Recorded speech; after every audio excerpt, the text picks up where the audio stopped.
अच्छा, lecture number 15 में student हम defects of bore atomic model जो है वो पढ़ चुके हैं। इसी तरीके से हमने इसके अंदर देखें तो एक्स रेज जो है उसको अच्छे तरीके से स्टडी किया। थोड़ा बहुत इसके बारे में भी हाइजेनबर्ग अनसर्टेनिटी प्रिंसिपल इसके बारे में भी पढ़ा, लेकिन इसके ऊपर क्योंकि शॉर्ट क्वेश्चन आता है तो मैं मज़ीद इसके ऊपर बात करना चाह रहा हूँ। इसको ज़रा सुने। According to this principle, it is impossible to measure. According to this principle, it is impossible to measure position as well as momentum of an electron exactly and simultaneously. यानी किसी भी इलेक्ट्रॉन की पोजीशन और momentum, या जिस momentum की जगह velocity भी कह सकते हैं, एक साथ बताना पॉसिबल नहीं है। जैसे इसको मैथमेटिकली ऐसे लिखा जाता है, delta x dot delta P greater than और इक्वल टू एच ओवर 4 पाई होता है। अगर मैं आपसे कहूं कि डेल्टा एक्स इसमें क्या है जी, where delta x uncertainty in position है जी, अनसर्टेनिटी इन पोजीशन यानी पोजीशन के बारे में क्लियर ना होना। डेल्टा पी क्या है, अनसर्टेनिटी इन मोमेंटम, ये हमारे पास है। एच क्या चीज़ है, इसको तो हम पढ़ते हैं प्लैंक्स कांस्टेंट, प्लैंक कांस्टेंट, और इसकी वैल्यू भी हम पढ़ाए हैं 6.625 इंटू 10⁻⁻34 जूल सेकेंड, ये हमारे पास है, ये फैक्टर है। और आपको पता है कि ये दोनों आपस में मल्टीप्लाई हो रहे हैं। अगर इसको इधर ले जाऊंगा तो ये दोनों आपस में इन्वर्सली बन जाते हैं। तो एक इलेक्ट्रॉन की जितनी पोजीशन क्लियर होगी इतना ही मोमेंटम गलत होगा, और जितना मोमेंटम क्लियर होगा इतनी पोजीशन गलत होगी। वैसे समझाने के लिए एक एग्जांपल देता हूँ ताकि बच्चे को क्लियर हो जाए कि सपोज करें आपको पता है कि ये हमारे पास अगर न्यूक्लियस है, यहाँ पे इलेक्ट्रॉन इसके बाहर रिवॉल्व कर रहा है, मूव कर रहा है, और इसकी एक ख़ास वेलोसिटी होगी जिससे ये मूव कर रहा होगा। अगर हम इसे आम माइक्रोस्कोप से देखने की कोशिश करें, ऑर्डिनरी माइक्रोस्कोप से, तो हमें इलेक्ट्रॉन नज़र नहीं आता, क्योंकि ऑर्डिनरी माइक्रोस्कोप जो है वो किसी भी ऑब्जेक्ट को 500 नैनोमीटर तक देख सकती है। एक इलेक्ट्रॉन तो बहुत छोटा है, इसलिए आम माइक्रोस्कोप से इलेक्ट्रॉन की पोजीशन नहीं बता सकते। और हमें इतना पता है कि जब हम इनको देखने के लिए एक्स रेज यूज़ करेंगे तो हमें पता है एक्स रेज की फ्रीक्वेंसी बहुत ज़्यादा होती है, वेवलेंथ शॉर्ट होती है, फ्रीक्वेंसी ज़्यादा होती है, और फ्रीक्वेंसी एनर्जी के डायरेक्टली प्रोपोर्शनल है, तो फिर एनर्जी भी एक्स रेज की ज़्यादा होगी। तो जब हम इनको देखने के लिए एक्स रेज यूज़ करेंगे तो हाई एनर्जी इलेक्ट्रॉन जो होंगे वो इससे टकराएंगे। जैसे इससे टकराएंगे, एक चीज़ अगर मूव कर रही है उससे हाई एनर्जी चीज़ कोई टकरा जाए तो क्या उसकी वेलोसिटी वही रहती है? नहीं। जैसे चीज़ को मूव कर रही है तो हाई एनर्जी फोटान जब इससे टकराएंगे तो हाई एनर्जी फोटान टकराने से इसकी एनर्जी को, इसकी वेलोसिटी को चेंज कर जाएंगे। वेलोसिटी चेंज हो जाएगी तो मोमेंटम तो आप ये पढ़ते हो, P = mv फिजिक्स में पढ़ते हो। इसका मतलब है वेलोसिटी चेंज है तो मोमेंटम चेंज हो जाएगा। अगर मोमेंटम चेंज हो जाएगा तो पोजीशन तो नज़र आ जाएगी, इलेक्ट्रॉन तो नज़र आ जाएगा, लेकिन उसकी हाई एनर्जी एक्सरे से आप उसको देख रहे हो जिसके जैसे उसकी वेलोसिटी डिस्टर्ब हो रही है। वेलोसिटी डिस्टर्ब होने से मोमेंटम गलत हो रहा है। अगर आप चाहते हो कि उसकी वेलोसिटी डिस्टर्ब ना हो, आपको ऐसी रेज यूज़ करनी पड़ेगी जिनकी एनर्जी कम हो, और अगर एनर्जी कम होगी तो लाजमी बात है हमारे पास, अगर एनर्जी कम होगी तो फ्रीक्वेंसी कम होगी, अगर फ्रीक्वेंसी कम होगी वेवलेंथ ज़्यादा होगी, वेवलेंथ ज़्यादा होगी तो इलेक्ट्रॉन नज़र नहीं आएगा। तो इसलिए दोनों काम एक साथ करना पॉसिबल नहीं है। ऐसे हाइजेनबर्ग अनसर्टेनिटी प्रिंसिपल कहते हैं। एक इसी तरीके से एक्सरसाइज में एक छोटा सा क्वेश्चन उसने पूछ लिया है बच्चों से। ये हमारी बुक के अंदर तो डिस्कस नहीं है, लेकिन थोड़ा सा इसके बारे में बता दें। उसने कहा है, बच्चे से पूछा कि वेवलेंथ का मोमेंटम के साथ क्या रिलेशन है, वेवलेंथ का मोमेंटम के साथ क्या रिलेशन है, ये बच्चों से पूछा गया है। इसको हम नाम देना चाहें इस टॉपिक को तो ये भी नाम दे सकते हैं, dual nature of matter, dual nature of matter,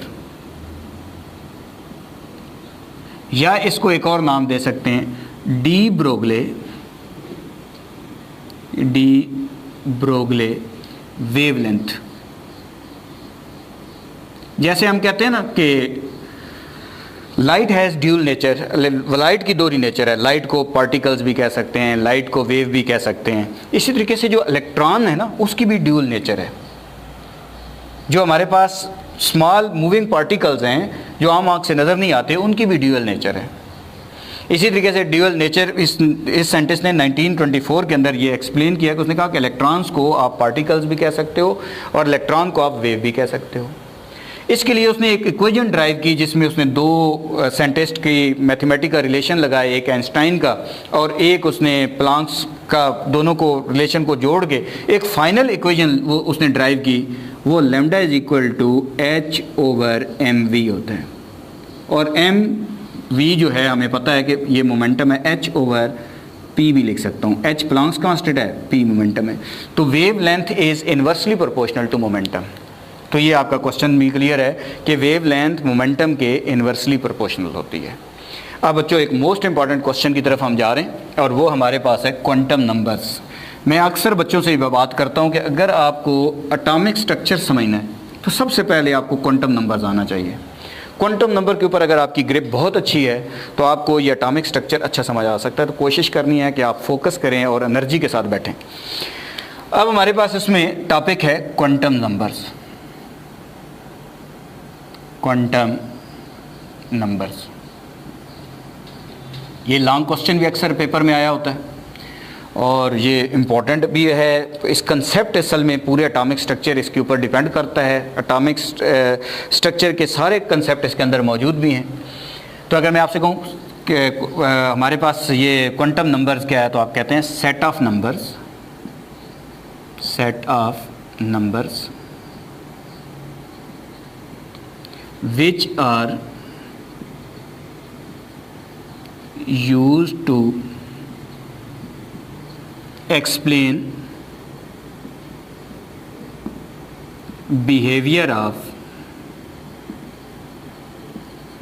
an electron in an orbital is called quantum numbers, is called quantum are called quantum numbers।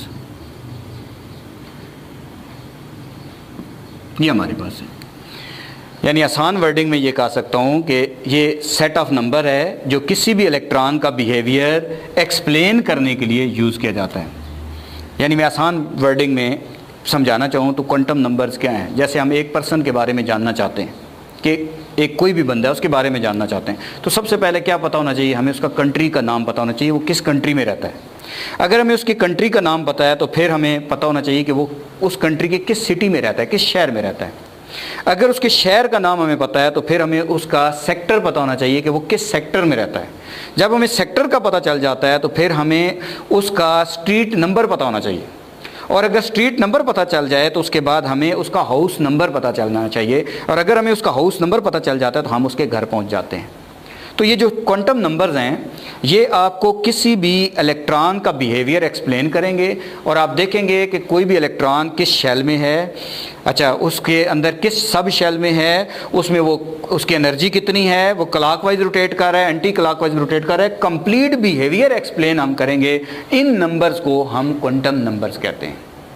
ठीक है, तो क्वांटम नंबर बेसिकली ये 4 नंबर हैं जो किसी भी इलेक्ट्रॉन का बिहेवियर किसी भी ऑर्बिटल के अंदर, किसी भी शेल के अंदर या सब शेल के अंदर हम एक्सप्लेन करने के लिए इन नंबर्स को यूज़ करते हैं। इन नंबर्स को क्वांटम नंबर्स कहते हैं। टोटल इनकी तादाद 4 है। सबसे पहले है जी हमारे पास प्रिंसिपल क्वांटम नंबर। प्रिंसिपल, ये वाला प्रिंसिपल है, साइंटिस्ट की बेस पे इसका नाम रखा गया है, प्रिंसिपल क्वांटम नंबर। इसको स्मॉल n से डिनोट करते हैं।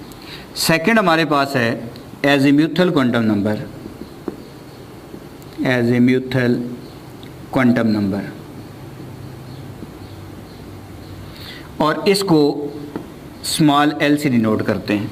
तीसरा हमारे पास है magnetic quantum number, magnetic quantum number, इसको स्मॉल m से डिनोट किया जाता है। और आखिरी हमारे पास है spin quantum number, spin quantum number s से डिनोट करते हैं। इनमें से जो पहले 3 हैं इनकी मैथमेटिकल डेरिवेशन हायर लेवल पे मौजूद भी हैं।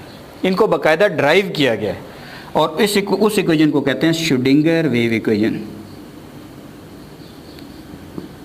Schrodinger wave equation. इनसे ड्राइव भी हैं। और कौन सा ऐसा क्वांटम नंबर है जो श्रोडिंगर वेव इक्वेशन से ड्राइव नहीं है? वो है spin quantum number, Schrodinger wave equation से ड्राइव नहीं है, बाकी तीनों की डेरिवेशन मौजूद है। सबसे पहले हम आते हैं, इनको बारी बारी एक्सप्लेन करते हैं। सबसे पहले आते हैं जी प्रिंसिपल क्वांटम नंबर क्या है? Principal quantum number. बच्चों आप थोड़ा सा ध्यान से बैठें ताकि ये चीज़ आपको क्लियर हो।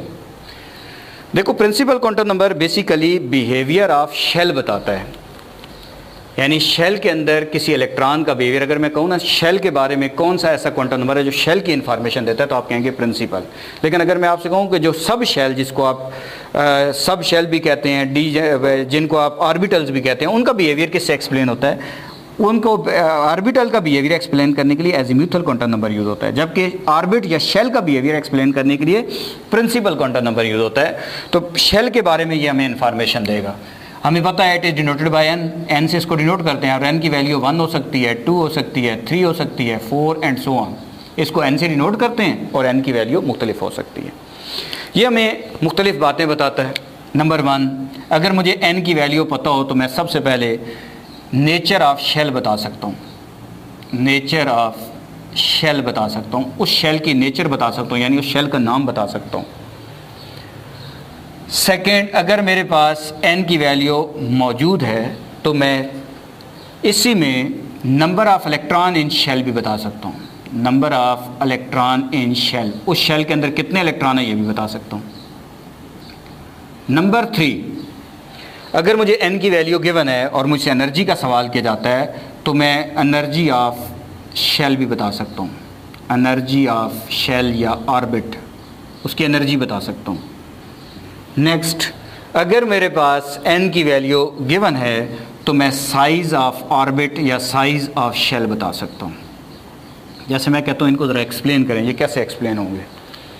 तो अगर मैं टेबल बना लूँ एक, इस जगह पे मैं एन लिख दूँ, इस जगह पे शेल लिख दूँ या ऑर्बिट, शेल या ऑर्बिट एक ही बात है, शेल भी लिख सकता हूँ या ऑर्बिट भी लिख सकता हूँ। और शेल में फिलिंग का फार्मूला हम पढ़ते हैं 2n², ये लिख दूँ। तब मैं आपसे कहता हूँ मुझे बताओ कि n की वैल्यू 1 है तो शेल का नाम क्या होगा? आप कहेंगे K शेल। n की वैल्यू 2, L शेल। n की वैल्यू 3, M शेल। n की वैल्यू 4, N शेल। इसका मतलब है अगर मुझे n गिवन हो तो मैं शेल का नाम बता सकता हूँ। मैं अगर आपसे कहूँ बच्चों बताओ ये 3d ऑर्बिटल किस शेल में है, तो देखो इसके शुरू में 3 आ रहा है, तो 3 का ताल्लुक किस शेल से? m से। अगर मैं आपसे कहूँ कि मेरे पास 4p ऑर्बिटल है, ये इसका ताल्लुक किस शेल से होगा? तो 4 का नंबर n के सामने आ रहा है, इसका मतलब है 4p ऑर्बिटल जो है वो n शेल में है। तो इसलिए अगर मुझे n दे दिया जाए तो मुझसे ऑर्बिट या शेल का नाम पूछा जाए तो वो नेचर ऑफ शेल में बता सकता हूँ। तो ये चीज़ हमने एक्सप्लेन कर दी। अब नंबर ऑफ इलेक्ट्रॉन, जैसे वो कहता है n की वैल्यू 1 है, उस शेल में कितने इलेक्ट्रॉन आएंगे? तो आप इसमें पुट करें 2 × 1 का स्क्वायर, जब आप सॉल्व करेंगे 2 इलेक्ट्रॉन्स आएंगे। अच्छा, इसी तरीके से n की वैल्यू 2 है तो 2 × 2 का स्क्वायर, जब आप इसको सॉल्व करेंगे तो 8 आएंगे। 2 × 3 का स्क्वायर, n की वैल्यू 3 है तो ये 18 आ जाएंगे। 2 × 4 का स्क्वायर 32 इलेक्ट्रॉन्स आ जाएंगे। आपको पता है कि जो हमारे पास K शेल है इसमें 2 इलेक्ट्रॉन क्यों आते हैं? क्योंकि इसमें सिर्फ एक ऑर्बिटल मौजूद होता है S। इसमें 8 इलेक्ट्रॉन क्यों आते हैं? इसमें S भी होता है और P ऑर्बिटल भी होता है। इसमें आपके पास sp_d होता है और इसमें S भी होता है, P भी ऑर्बिटल होता है, D भी होता है और F भी होता है। क्योंकि हमें पता है S में 2 आएंगे, P में 6 आएंगे, D में 10 आएंगे, F में 14 आएंगे, तो ये आप टोटल ऐड करो 32 बन जाएंगे। तो इस तरीके से ये शेल होते हैं, उनके अंदर सब शेल पाए जाते हैं। तो ये बच्चों हम थोड़ा सा पता चला कि अगर मैं शेल का बिहेवियर एक्सप्लेन करना चाहूँ तो कौन सा क्वांटम नंबर यूज़ करना पड़ेगा? Principal quantum number. इससे मैं शेल का बिहेवियर एक्सप्लेन कर सकता हूँ। अब मैं बात करने लगा हूँ कि हमारे पास अगर सब शेल का बिहेवियर एक्सप्लेन करना है या ऑर्बिटल का बिहेवियर एक्सप्लेन करना है तो कौन सा क्वांटम नंबर यूज़ होगा? तो हमें पता है एजीम्यूथल क्वांटम नंबर हम यूज़ करेंगे। तो सेकंड हम इसको डिस्कस करते हैं, azimuthal quantum number. Azimuthal quantum number. Denote इसको किससे करते हैं? एल से डिनोट करते हैं। It is denoted by l. बच्चों इसकी एल की वैल्यू क्या क्या हो सकती है? एल की वैल्यू 0 हो सकती है, 1 हो सकती है, 2 हो सकती है, 3 हो सकती है एंड सो ऑन। इसका मतलब है n-1। अगर वो 1 है तो ये 1 - 1 0 हो जाएगा, उससे एक लेस होता है। ये क्या क्या एक्सप्लेन कर सकता है? आप कहते हैं इसकी मदद से हम एजीम्यूथल क्वांटम नंबर की मदद से बिहेवियर ऑफ ऑर्बिटल बता सकते हैं। तो सबसे पहले तो शेप ऑफ ऑर्बिटल ये बताता है। शेप ऑफ ऑर्बिटल किसी ऑर्बिटल sp-df की शेप के बारे में बताता है। Second, number of electrons in orbital बताता है जी। Number of electron in orbitals, किसी सब शेल में कितने इलेक्ट्रॉन्स होते हैं ये बताता है। थर्ड, नेचर ऑफ ऑर्बिटल बताता है जी। Nature of orbital. और इसी तरीके से जहाँ पे प्रिंसिपल क्वांटम नंबर एनर्जी को एक्सप्लेन करने में फेल हो जाता है तो उसके साथ हेल्प के तौर पे ये आ जाता है और उसकी एनर्जी एक्सप्लेन कर सकता है। एनर्जी ऑफ ऑर्बिटल, वो भी हम इसको जब रिलेट करते हैं प्रिंसिपल क्वांटम नंबर के साथ तो ये एनर्जी के बारे में भी इंफॉर्मेशन देता है। जैसे मैं कहता हूँ इन सारी बातों को हम कैसे बता सकते हैं। तो सबसे पहले थोड़ा सा हमें पता है कि ऑर्बिटल के बारे में बता दूं फिर, ताकि इनको मैं एक्सप्लेन करूं। एस आपको पता है एक ऑर्बिटल है। ये वर्ड कहाँ से निकला? एस का नाम शार्प से निकला। अच्छा, एस के बाद पी है। पी का वर्ड आपके पास आ गया प्रिंसिपल से। ऑर्बिटल पी, स्मॉल पी है। और डी का डिफ्यूज, और एफ फंडामेंटल से आया है। Fundamental. S stand for sharp, P stand for principal, D stand for diffuse, F stand for fundamental. ये ऑर्बिटल्स हमारे पास मौजूद हैं। अब हम बेसिकली ये 4 बातें एक्सप्लेन करने जा रहे हैं। इस जगह पे अगर मैं टेबल में यहाँ लिख दूँ जी, एल लिख देता हूँ, यहाँ ऑर्बिटल के बारे में लिख देता हूँ। ऑर्बिटल या सब शेल भी इनको बोलते हैं, सब शेल। और उसमें इलेक्ट्रॉन फिलिंग का फार्मूला होता है 2 × 2l+1। ये सब शेल में या ऑर्बिटल में इलेक्ट्रॉन फिलिंग का एक फार्मूला है। अगर इसकी वैल्यू एल की मुझे दे दी जाए तो मैं ऑर्बिटल की नेचर बता सकता हूँ। एल = 0 तो एस ऑर्बिटल होगा, एल = 1 पी ऑर्बिटल होगा, एल = 2 डी ऑर्बिटल होगा, एल = 3 तो मेरे पास एफ ऑर्बिटल होगा। तो ये नेचर ऑफ ऑर्बिटल मैं बता सकता हूँ। अगर मुझे एन की वैल्यू, एल की वैल्यू दे दी जाए तो ऑर्बिटल की नेचर के बारे में मैं ये बता सकता हूँ कि उस ऑर्बिटल का नाम क्या है। अच्छा, अब इलेक्ट्रॉन्स कैसे? जैसे वो कहता है एस ऑर्बिटल में कितने इलेक्ट्रॉन्स आते हैं, या एल = 0 है तो उस ऑर्बिटल में कितने इलेक्ट्रॉन आते हैं, तो आप इसमें वैल्यू पुट करें। 2 × 2l की जगह 0 पुट करें, +1 सॉल्व करें, आंसर 2 आता है। इसमें 2 इलेक्ट्रॉन्स आते हैं एस ऑर्बिटल में। अच्छा, नेक्स्ट पी ऑर्बिटल में कितने इलेक्ट्रॉन आते हैं? 2 × 2l की जगह 1 आ जाएगा, प्लस सॉल्व करें, सारे को सॉल्व करेंगे तो 6 इलेक्ट्रॉन आएंगे। और 2 × 2 के साथ 2 मल्टीप्लाई कर दें, +1 सॉल्व करें, 10 इलेक्ट्रॉन डी ऑर्बिटल में आते हैं। और 2 × 2 के साथ 3 मल्टीप्लाई कर दें, +1 इसको सॉल्व करें तो एफ ऑर्बिटल में 14 इलेक्ट्रॉन्स आते हैं। तो number of electron in orbital भी पता चल गए। अब शेप का कैसे पता चला? हमें शेप याद है, एस की शेप स्फेरिकल, पी की शेप डम्बल, डी की शेप जो है वो हमारे पास डबल भी कहते हैं, सॉसेज भी कहते हैं, और सीजर लाइक भी कहते हैं, और एफ की कॉम्प्लिकेटेड या कम्प्लेक्स शेप कहते हैं। तो जब हमें एल की वैल्यू पता होगी, ऑर्बिटल का पता चल जाएगा। ऑर्बिटल का पता चल जाएगा तो हम उसकी शेप के बारे में बता सकते हैं। तो एस की शेप क्या होगी? तो आप कहेंगे स्फेरिकल, स्फेरिकल शेप होगी। इस तरह की शेप होती है। ठीक है, अब चलें। इसमें पता चला ना कि L की वैल्यू 0 है तो S ऑर्बिटल है और S ऑर्बिटल की शेप स्फेरिकल होती है। अच्छा, L की वैल्यू अगर वो कहता है 1 है तो शेप बताओ, तो आपको पता चल जाएगा P, और P की शेप जो होती है वो हमें पता है डम्बल होती है, डम्बल शेप होती है, इस तरह की शेप होती है। और इसी तरीके से D की शेप जो होती है वो हमारे पास L की वैल्यू अगर 2 देगा तो D ऑर्बिटल पता चल जाएगा। ऑर्बिटल का पता चल गया, हमें इसकी शेप का अंदाज़ा है, और इसकी शेप जो है वो सासेज या सीजर लाइक, डबल डंबल भी कह सकते हैं, इस तरह की शेप बनाते हैं। ये डंबल है, उसके ऊपर एक और डंबल बनाते हैं, डबल डंबल बनाते हैं, सासेज शेप होती है। और F की शेप जो है वो बेसिकली आप समझ लें कॉम्प्लिकेटेड होती है, वो भी डबल ही होती है लेकिन वो कॉम्प्लिकेटेड होती है, पेचीदा होती है, कॉम्प्लिकेटेड या कम्प्लेक्स डंबल शेप इनकी होती है। तो देखो हमें इससे भी पता चल गया कि हमें इनका अंदाज़ा हो गया कि अब L की वैल्यू से ऑर्बिटल का नाम पता चलता है, उसके बाद ऑर्बिटल के नाम से हम उनकी शेप का अंदाज़ा लगा सकते हैं। अब हमें इतना ये भी अंदाज़ा है कि अगर मुझे n दे दिया जाए तो मैं ये बता सकता हूँ कि अगर n इज़ इक्वल टू मेरे पास है, सपोज करें 4 है, तो L की वैल्यू लेस देन 4 होगी।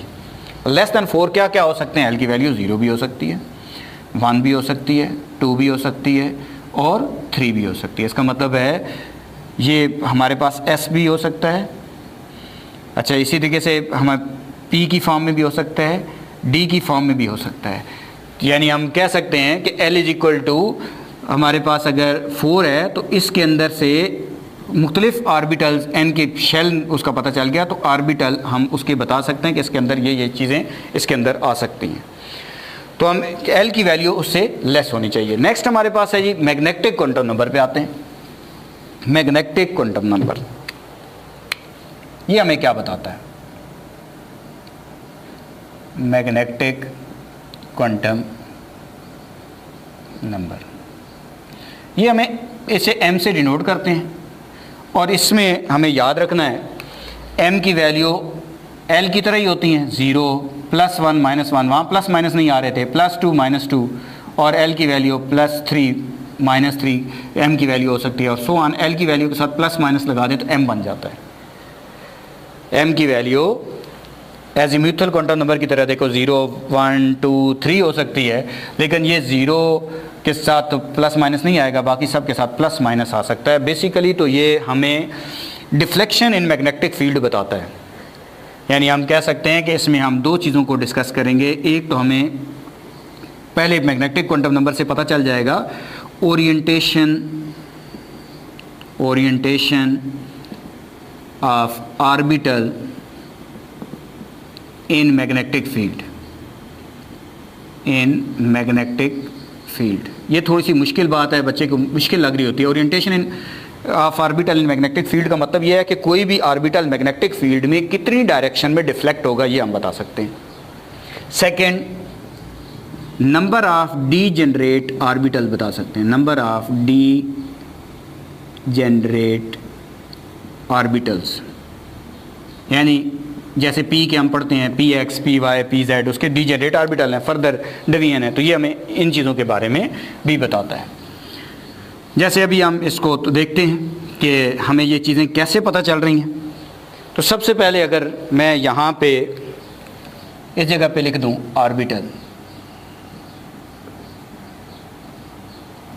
इस जगह पे उसकी L की वैल्यू लिख दूँ, इस जगह पे उसकी M की वैल्यू लिख दूँ, और डीजेनरेट का फार्मूला भी हमारे पास है 2l+1। Number of degenerate orbital इससे निकल सकते हैं। नंबर ऑफ डीजेनरेट ऑर्बिटल को निकालने का फार्मूला है 2l+1, जबकि number of electron in orbital निकालने का फार्मूला था 2 × 2l+1। अब जैसे मैं आपसे कहता हूँ s ऑर्बिटल है, l की वैल्यू क्या होगी? 0, p के लिए 1, d के लिए 2, f के लिए 3। अब इन वैल्यू के साथ प्लस माइनस लगा दें, m आ जाएगा। जैसे इसके साथ L के साथ 0 है तो 0 के साथ प्लस माइनस 0 नहीं लगाया जाता, 0 ही होगा। इसका मतलब है ये हमारे पास जो इसकी वैल्यू है वो 0, L की वैल्यू भी 0 होगी, M की भी 0 होगी। जबकि इसमें देखें +-1 तक जाना है, तो प्लस माइनस वन में ये 0 होगा, प्लस 1 होगा, माइनस 1 होगा। इसका मतलब है इसकी P की 3 वैल्यूज़ हो सकती हैं। ये मैग्नेटिक फील्ड में एक ही डायरेक्शन में डिफ्लेक्ट होता है, यानी एक इसकी कोई डिफ्लेक्शन नहीं है, एक जो रहेगा उसी में रहेगा। जबकि ये मैग्नेटिक फील्ड में 3 डायरेक्शन में डिफ्लेक्ट होगा। ये आ गया Px, ये हो गया Py, ये Pz, 3 डायरेक्शन में डिफ्लेक्ट हो गया। और इसी तरीके से प्लस माइनस 2 तक जाना है तो 0, प्लस 1, माइनस 1, प्लस 2, माइनस 2, तो कितनी वैल्यूज़ टोटल आएंगी आपके पास? 5। तो ये 5 डायरेक्शन में डिफ्लेक्ट होगा।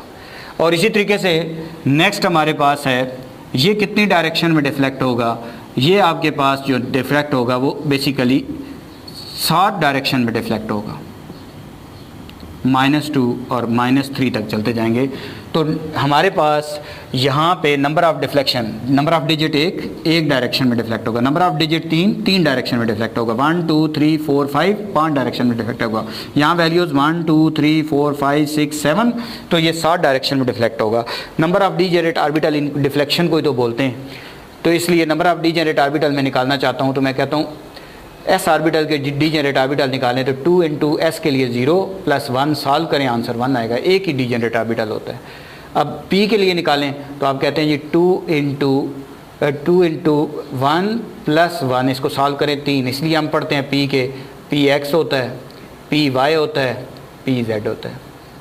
जैसे पी एक्स किसके लिए? -1 होगा तो पी एक्स होगा, और 0 होगा तो पी वाई होगा, और अगर L की वैल्यू हमारे पास M की वैल्यू +1 होगी तो वो PZ होगा। इसी तरीके से D के बारे में देखें तो इसमें आपके पास सॉल्व करें 2 इंटू 2 प्लस 1, जब आप इसको सॉल्व करेंगे 5 डायरेक्शन आएंगे। तो इसलिए हम D के बारे में 5 डायरेक्शन पढ़ते हैं। D 5 डायरेक्शन में कैसे डिफ्लेक्ट होता है? DXY होता है, DYZ होता है, DXZ होता है, DX² -y² होता है, और DZ² होता है। ये 5 डायरेक्शन है इसकी, 5 इसके डीजेनरेट ऑर्बिटल्स हैं। देखो इसकी वैल्यू भी तो यहाँ 5 है, 5 वैल्यूज़ हैं। मैं आपसे कहता हूँ ये जो 0 है ये किसके लिए है? तो m = 0 जो है वो DZ² के लिए होता है। ये हो गया। अच्छा, +2 किसके लिए है? ये DX² -y² के लिए, ये m की +2 होता है। मैग्नेटिक क्वांटम नंबर की वैल्यू उसके लिए 2 होती है। अब इसी तरीके से जो -2 है वो किसके लिए है? -2 जो है वो हमारे पास इसके लिए जी, XY के लिए। ये हमें याद रखना होगा, ये हमें एंट्री टेस्ट में बहुत काम आता है। इसी तरीके से m की वैल्यू -1 जो है वो हमारे पास इसके लिए, और m की वैल्यू +1 इसके लिए। ये पंजाब टेक्स्ट बुक में गिवन भी है, हमारी किताब में नहीं गिवन। तो ये बच्चों m की देखो 5 वैल्यूज़ थी, इसलिए देखो 5 डायरेक्शन आ गए। तो हमारे पास जो f के डीजेनरेट ऑर्बिटल है वो 7 निकलेंगे। आप इस तरीके से उसको भी फाइंड कर सकते हैं। नेक्स्ट और आखिरी हमारे पास बात है 2-4 मिनट की, उसको समझ लें, और वो हमारे पास है spin quantum number. Spin quantum number, इसको डिनोट हमें पता है ऐसे करते हैं, स्मॉल एस से डिनोट किया जाता है। और बेसिकली तो ये spin off electron in magnetic field बता रहा होता है। जैसे इसकी 2 मैक्सिमम वैल्यूज़ होती हैं, S = +½ या -½ इसको S की वैल्यू जो है S स्पिन क्वांटम नंबर को डिनोट करता है, और S जो है +½ भी हो सकता है और -½ भी हो सकता है। जैसे सपोज़ करें मैं आपके सामने ये एक ऑर्बिटल बना देता हूँ और उसको मैं डिफ्लेक्ट कर देता हूँ, उसको एंटी क्लॉकवाइज रोटेट कराता हूँ। ये एंटी क्लॉकवाइज अगर मैं इसे रोटेट करा रहा हूँ तो उस वक्त उसकी S = क्या होगा? -½ होगा। अगर वो एंटी क्लॉकवाइज रोटेट कर रहा है तो जो स्पिन क्वांटम नंबर की वैल्यू है -½ होगी। और इसी तरीके से अगर ये ऑर्बिटल है, जो भी S ऑर्बिटल है लाइक, अगर हम इसको डिफ्लेक्ट करा रहे हैं तो ये अगर यहाँ घूमता है और समझ लें कि ये क्लॉकवाइज रोटेट होता है, क्लॉकवाइज रोटेट होता है तो S = +½ तो देखें एक हमारे पास जो इलेक्ट्रॉन होता है मैग्नेटिक फील्ड के अंदर पड़ा होता है तो वो क्लॉकवाइज भी रोटेट करता है और एंटी क्लॉकवाइज भी रोटेट करता है। अगर S की वैल्यू -½ होगी तो वो एंटी क्लॉकवाइज होगा, और S = +½ होगा तो वो क्लॉकवाइज होगा। इसलिए बाद दफ़ा इलेक्ट्रॉन को हम डिनोट कर रहे होते हैं, एक एरो ऊपर बनाते हैं, एक एरो नीचे बनाते हैं। तो S = -½ है तो एरो कैसे आ रहा है? अपवर्ड। S = +½ है तो एरो कैसे आ रहा है? डाउनवर्ड। इस तरीके से इसको डिनोट किया जाता है।